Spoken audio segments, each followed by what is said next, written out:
Meus irmãos, que Jesus nos ampare hoje e sempre. O Espiritismo chegou ao Brasil quando Kardec ainda estava encarnado. Por volta da década de 60 do século XIX, o Luiz Olímpio Teles de Menezes fundou o primeiro centro espírita do Brasil, em Salvador. E ele se correspondia com Kardec. O Espiritismo chegou no Brasil através da elite econômica e cultural. O francês, então, tinha a função que o inglês tem hoje. Era uma língua franca de todo homem culto. Então, logo, entre as pessoas mais cultas, os literatos, os políticos, os cientistas, a novidade chegou da Europa. E se fundaram os primeiros centros espíritas.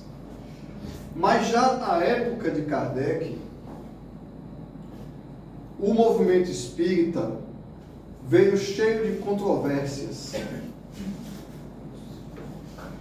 E no Brasil, logo se teceu um cisma no nascente movimento espírita, que no Rio de Janeiro começou com um centro espírita chamado Confúcio, que já dava uma ideia de que eles não eram comprometidos com o espiritismo. O próprio nome tinha um nome universalista. Era muita gente inteligente, existiam diversas correntes espiritualistas, e logo o movimento espírita brasileiro, ainda no Brasil Império, se dividiu entre os ditos científicos e os ditos religiosos. Até hoje existe essa corrente de espiritismo, mas ela é tão minoritária que as pessoas nem ouvem falar. Aqueles que querem o espiritismo sem Jesus, que via no centro espírita, no espiritismo, a mera comunicação com os mortos e comprovação da vida após a morte. Isso evoluiu na Europa depois para a escola metapsíquica. Mas existiam aqueles que viam o espiritismo com Jesus. Kardec, inclusive, que escreveu o Evangelho segundo o Espiritismo. Bem, já se passaram mais de 100 anos, 150 anos da fundação do Espiritismo. O que seria do Brasil com o Espiritismo sem Jesus? Então existia uma discussão intelectual, os grupos espíritas divididos, que a moral evangélica era algo antiquado, que o homem não precisava mais de religião, que Deus era o legislador, botou as leis, não precisava nem pedir nada a Deus. E essas coisas, e alguns argumentavam inclusive que Kardec não deveria ter incluído Jesus na doutrina espírita. Mas, meus irmãos, o que a vida de Bezerra de Menezes mostra, mais uma vez, é que não são as inteligências dos grandes filósofos que guiam a humanidade. Não é nos gabinetes dos estudiosos que surgem as ideias brilhantes que guiam os homens. A questão se o movimento espírita brasileiro, se o espiritismo brasileiro seria com ou sem Jesus, não foi resolvida nas discussões filosóficas, nos estudos religiosos, sociológicos e antropológicos dentro da Federação Espírita Brasileira. O que decidiu se o movimento espírita brasileiro ia ser com ou sem Jesus era um médico que atendia do lado de uma farmácia de graça. No século XIX. Foi esse o fiel da balança. Um doutor que atendia de graça e a esposa ainda precisou falar com um farmacêutico que era amigo dele. Diz assim: olha, quem você tiver, ver que tem condição de pagar, cobre alguma coisa e me dê, porque senão a gente não vai ter comida em casa. Agora, se médico hoje é algo valorizado, imagina no Brasil Império. Mas doutor Bezerra disse que um médico que deixava a pessoa voltar para casa sem atendimento porque não tinha dinheiro não merecia o nome de médico. Não era um médico, era um mercador da medicina. Certa feita, a filha dele estava doente em casa. E alguém bateu na porta dele porque o filho dele estava doente. Ele disse para minha esposa: eu sou médico, eu tenho uma missão. Nossa filha, Deus cuida, eu vou cuidar do filho dos outros porque eu sou médico. Quando ele chegou em casa, a filha dele estava curada. Mas até ele ter o diploma de medicina, ele teve que pagar um preço. Bezerra de Menezes nasceu numa família de condição financeira no Ceará, uma família de coronéis. Só que o pai dele era tão caridoso que ele quebrou, ele faliu. Porque ele saía dando as coisas para as pessoas, saía distribuindo os bens pelos parentes. Na verdade, as pessoas abusavam do pai de Bezerra de Menezes. Sabendo que ele era bom, iam se queixar. Certa feita, o pai de Bezerra de Menezes reuniu todo mundo que ele devia e disse: eu vou vender minhas fazendas e pagar todo mundo. Os credores dele, sabendo a pessoa que ele era, disse assim: olha, não precisa pagar não. Você paga quando você puder, porque a gente sabe que para onde foi seu dinheiro. E aí precisou juntar as últimas economias, a ajuda dos amigos, para ele mandar o filho dele cursar medicina no Rio de Janeiro. E Bezerra de Menezes, então, ele começou o curso de medicina dele, dando aulas de filosofia e de matemática para pagar o curso e as despesas. Porque o pai já não tinha aquela condição de sustentar o filho. E certa feita, ele estava preocupado como é que ele ia pagar as despesas da faculdade. E chegou um rapaz na porta dele, ele pediu a Deus. Chegou um rapaz na porta dele e disse que precisava de aulas de matemática. E Bezerra disse: não, mas eu não posso dessas aulas que você está pedindo não, porque esse assunto que você está querendo, eu não sei. Não, mas você tem capacidade. Aí insistiu e ofereceu o dinheiro de várias aulas adiantadas. Bezerra precisando de dinheiro, tá. Então volto semana que vem, que durante a semana eu vou estudar.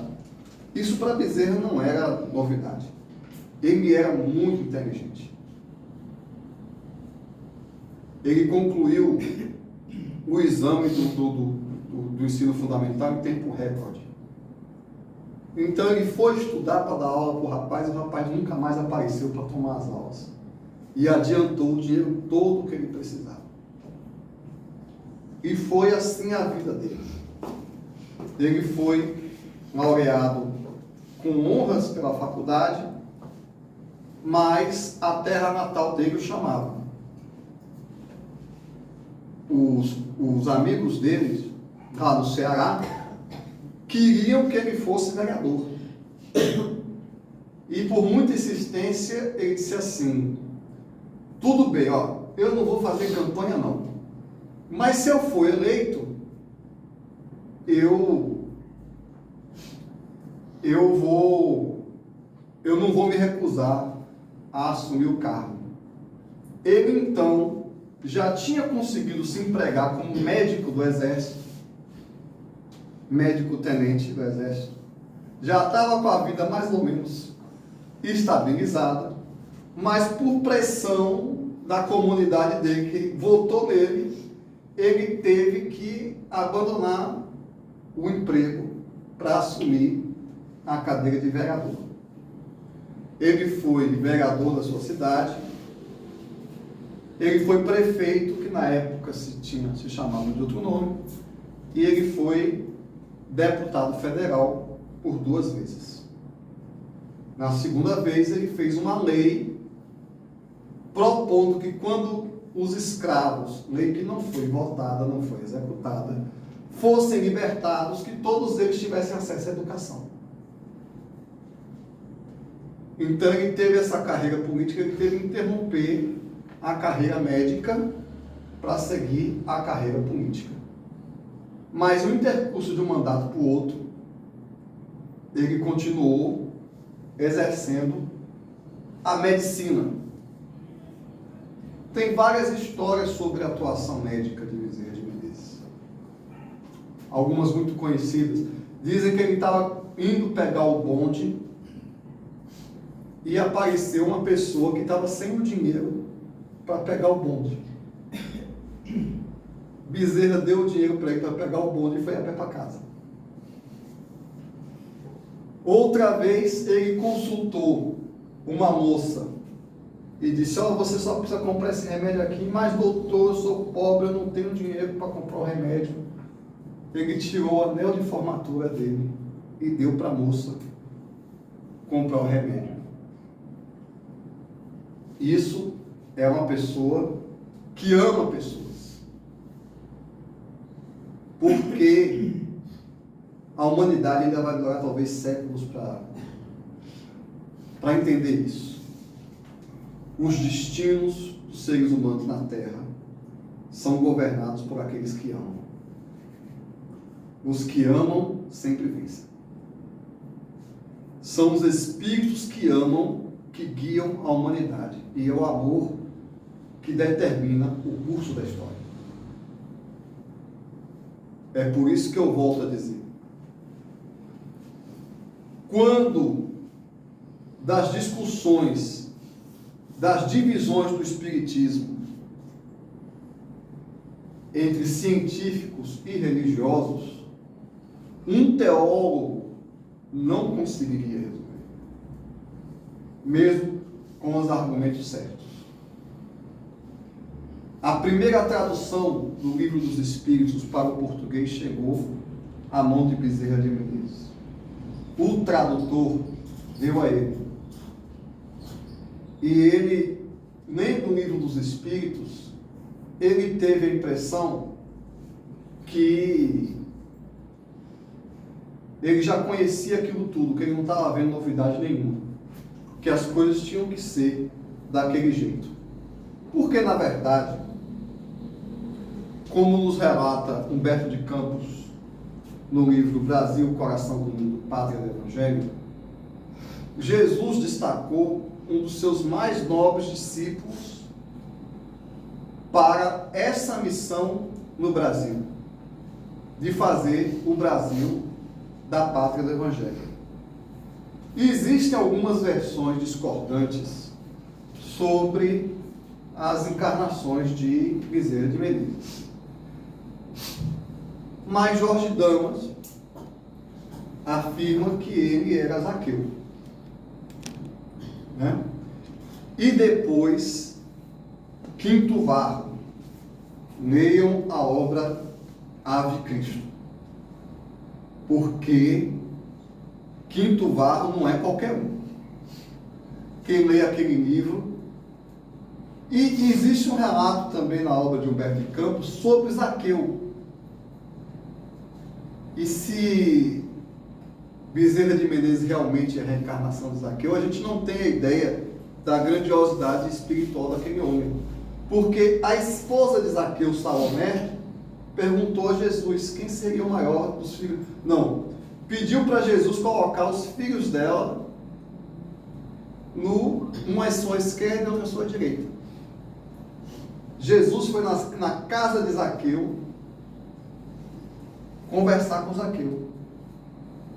Zaqueu, você já viu algum profeta ficar rico e famoso? Não, Senhor. Como é que acabam os profetas? Acabam vilipendiados, torturados, difamados. Então, Zaqueu. Mas, mestre, então se esse é o caminho, pode levar meus filhos. Zaqueu entendeu a grandeza. Isso 2000 anos antes.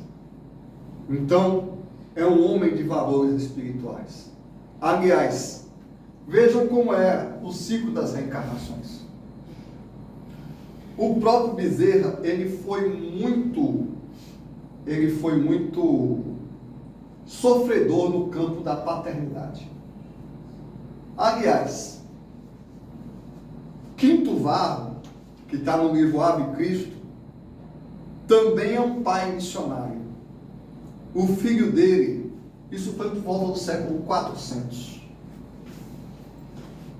O filho dele era um pagão, renitente, né? Este homem reencarnou 2 vezes seguidas, no período de 100 anos, para recuperar o filho dele. Na primeira encarnação dele, o filho dele matou ele. E na segunda, ele pegou o filho pelo braço, de tudo quanto foi jeito, e levou e foi devorado aos leões junto com o filho.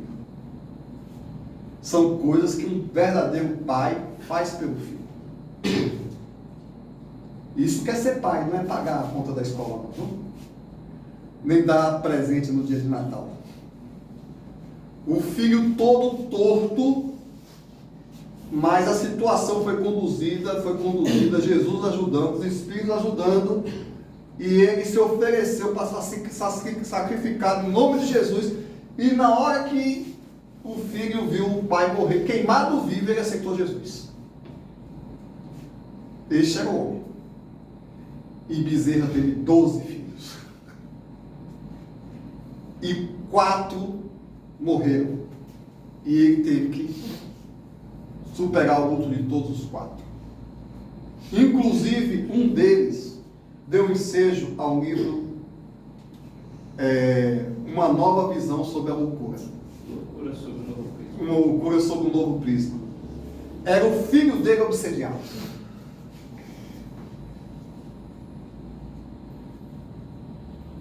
Que eu não sei se foi esse filho ou outro, que o obsessor disse a ele: olha, se eu sair, seu filho desencarna.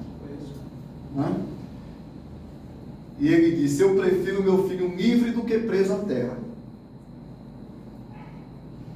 Então, quando ele chegou em casa da sessão mediúnica, que ele queria libertar o espírito obsessor, e o filho tinha desencarnado. Vejam só que a personalidade do homem não muda muito no transcorrer dos séculos. Ele é essa figura paternal. E até hoje ele exerce no movimento espírita esse papel paternal. Ele é o paizão do espiritismo. Existe uma correlação do caráter.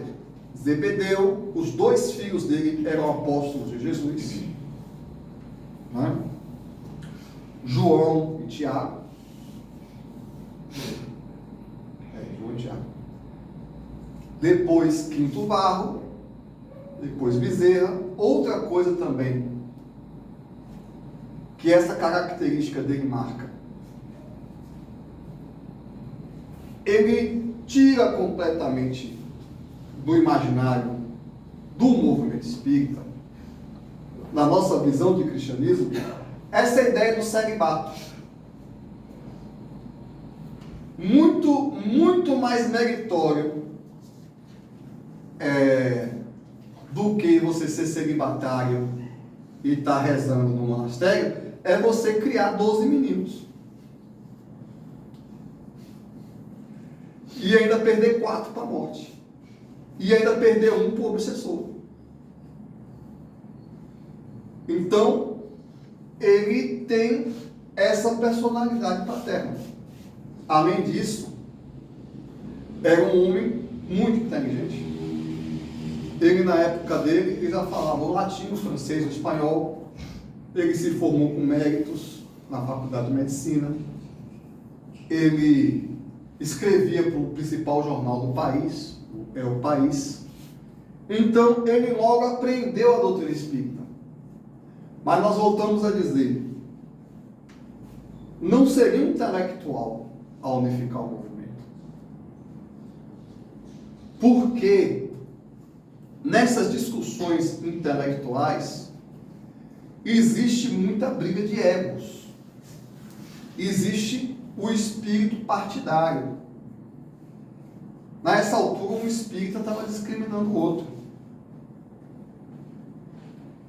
Mas enquanto ele estava no meio da briga, nós voltamos a dizer, o diferencial é porque Dr. Bezerra era o médico dos pobres. Não existe argumento maior do que esse. Nossos jovens, às vezes, são educados para serem super inteligentes, argumentarem muito bem, alcançarem poder. Não existe poder maior do que o amor. Ele era conhecido no Rio de Janeiro inteiro. Os pobres estavam batendo na porta dele. Este homem tinha autoridade moral. E por isso foi que ele venceu a briga. E hoje, o movimento espírita brasileiro é notadamente um movimento espírita com Jesus. Ele conseguiu isso reunindo os centros espíritas num congresso, fez o primeiro congresso espírita brasileiro, escrevendo artigos para o jornal O País. Ele escrevia artigos na revista O Reformador, e ele foi presidente da Federação Espírita Brasileira. Mas, sobretudo, quando iam argumentar com ele, eles estavam falando com o médico dos pobres. Aquele que tinha dificuldade até de sustentar sua família, porque passava o tempo todo atendendo quem não podia pagar. Foi esse testemunho de caridade que foi a fortaleza moral que construiu o que o Espiritismo é no Brasil hoje. Porque o Espiritismo no Brasil tem uma característica diferente do que se tornou na Europa, por exemplo. Apesar de na Europa também Kardec ter sido um homem caridoso, mas no Brasil teve outra destinação. Não, teve uma concentração, teve uma união. E o primeiro missionário que deixou esse legado para a gente foi Bezerra de Menezes, um dos fundadores da Federação Espírita Brasileira, presidente da Federação Espírita. Ele desencarnou em 11 de abril de 1900, à frente da Federação Espírita. E ele deixou esse exemplo de coragem e de fé, porque ele não precisou enfrentar só os espíritas, ele precisou enfrentar todo mundo. Para vocês terem uma ideia, o espiritismo era crime. Até a fundação da República, até a proclamação da República, a Igreja Católica era unida com o Império. Tanto é que o imperador chegava a designar padres. E ele, uma figura pública, depois que ele começou a escrever sobre o espiritismo, depois que ele achou que devia, ele reuniu 1.500 pessoas no auditório para dizer que ele, deputado, era espírita. Nisso aí, ele já se tornou pessoa não grata na sociedade. Até hoje, tem gente em algumas cidades que tem vergonha de dizer que é espírita. Quando da fundação da República, Bezerra de Menezes teve que conversar com o Marechal Deodoro para os espíritas não serem presos. Porque o passe magnético era visto como exercício ilegal da medicina, curanderismo. Ele não teve que enfrentar só as controvérsias dentro do movimento espírita. Ele teve que enfrentar toda a sociedade aberta. Até algumas décadas atrás ainda tinha centros espíritas aqui na região, aqui perto, teve um centro espírita que foi apedrejado na década de 70. Numa cidade a uns 40 quilômetros daqui. Então, o que acontecia na época de Bezerra é que ele era uma figura pública, um político, e quando ele se assumiu espírita foi um escândalo. Tanto é que ele continuou escrevendo enquanto espírita no jornal É o País com um pseudônimo de Marx. Ele publicou várias obras sobre o espiritismo, era um intelectual produtivo e deu essa característica de amor ao movimento espírita. E ainda nós temos uma longa história de Bezerra de Menezes, né? Nós vamos deixar na condição de desencarnado.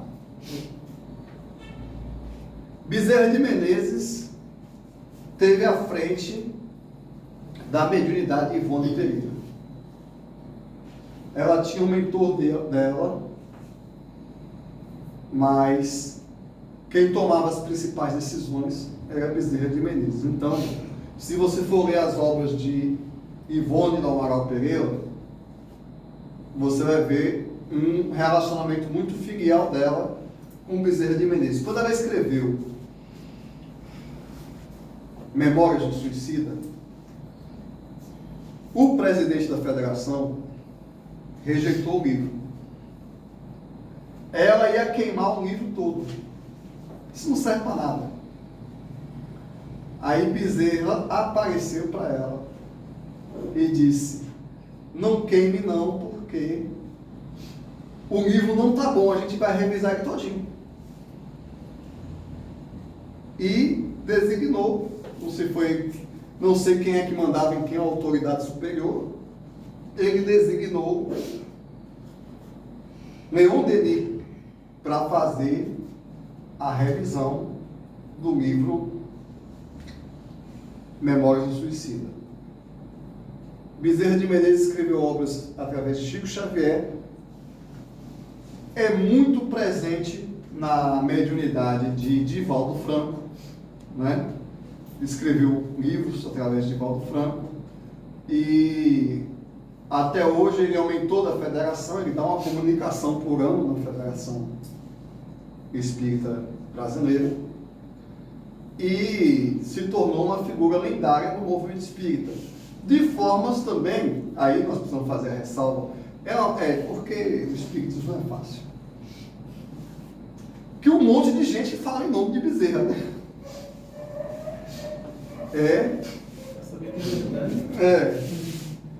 Tem umas 2 dúzias de médium manifestando Bezerra por aí, né? Um deles disse que Bezerra garantia que não ia ter segundo turno no Brasil.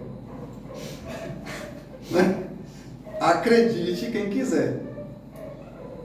Existe essa comunicação, existe essa problemática, né? Porque Tem muitos centros espíritas hoje com o nome de Bezerra de Menezes. Bezerra de Menezes orienta muita gente. Então o nome dele é muito usado, assim como o nome de qualquer espírito, o nome de Jesus. Mas aí é todo um estudo sobre a identidade dos espíritos, sobre ver se os espíritos vêm de Deus ou não. Agora, eu vou dar uma pista para vocês sobre como identificar o verdadeiro Bezerra de Menezes, quando a comunicação vier. É tão simples a regra. Observe se a vida do médium se aproxima da vida de Bezerra. Porque um médium que não tem a sua vida pautada na caridade, comigo não tem credibilidade para falar em nome de Bezerra. Não é teoria, não é fenômeno, é a vida. Bezerra de Menezes é caridade. O primeiro fator para ser discípulo de Bezerra é trabalhar na caridade como ele trabalhava. Aliás, é o primeiro fator para ser discípulo de Jesus. A vida de Bezerra e de outros espíritas eminentes e de todos os cristãos nos demonstra mais uma vez: muita gente fala em Jesus, muita gente quer impor sua opinião, muita gente quer pregar religião, muita gente quer ser chefe, muita gente quer convencer os outros, pouquíssima gente quer servir. Antes de tentar liderar os outros, antes de ser chefe, é preciso de uma vida de serviço. A pessoa de Bezerra de Menezes, através do seu exemplo, nos dá um ensinamento para o futuro. Ensinamento que, por exemplo, foi seguido por Chico, por Divaldo. Que Divaldo não é médium de espetáculo, é médium de adotou. Eu ouvi de um funcionário da Mansão do Caminho que ele adotou 300 crianças. Por isso que eu dou alguma credibilidade quando uma comunicação de Bezerra vem através de Divaldo. Porque a vida dele é mais ou menos compatível com a vida de Bezerra. Eu não estou dizendo aqui que eu vou afirmar 100% que é, mas para mim, quando é um Chico, quando é um Bezerra, quando é um Divaldo, quando é alguém que além das palavras, que acima de tudo dá o testemunho, que tem serviço prestado, que pratica a caridade, que vive na lei do amor que Bezerra ensinou, aí eu acho que posso dar alguma credibilidade que está falando em nome de Bezerra. Agora, mede um espetáculo para fazer revelação, né? É diferente. A vida de Ivone, uma vida simples, caridosa.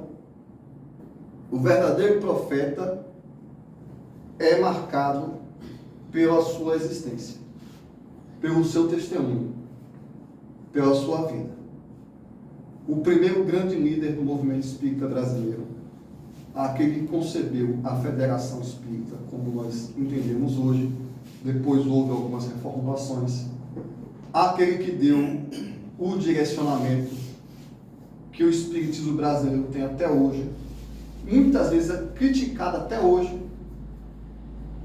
Até hoje tem gente dizendo que o espiritismo brasileiro mais faz caridade do que estuda, que diz que ia ser mais científico, mas tudo isso foi determinado porque Bezerra exerceu no espiritismo brasileiro mais ou menos a função que Paulo exerceu no cristianismo primitivo. É por isso que muitos chamam ele de o 13º apóstolo. Tem até um livro sobre isso. Porque ele exerceu essa liderança pelo exemplo. E é essa mensagem que fica para a gente hoje. Fica para nós, os espíritas modernos. Nós precisamos continuar estudando, desenvolvendo a inteligência, desenvolvendo o argumento, procurando ver o que é certo e errado, mas a luz está no amor. E só será capaz de guiar para Jesus as pessoas que se tornarem apóstolos da caridade, como Bezerra de Menezes se tornou.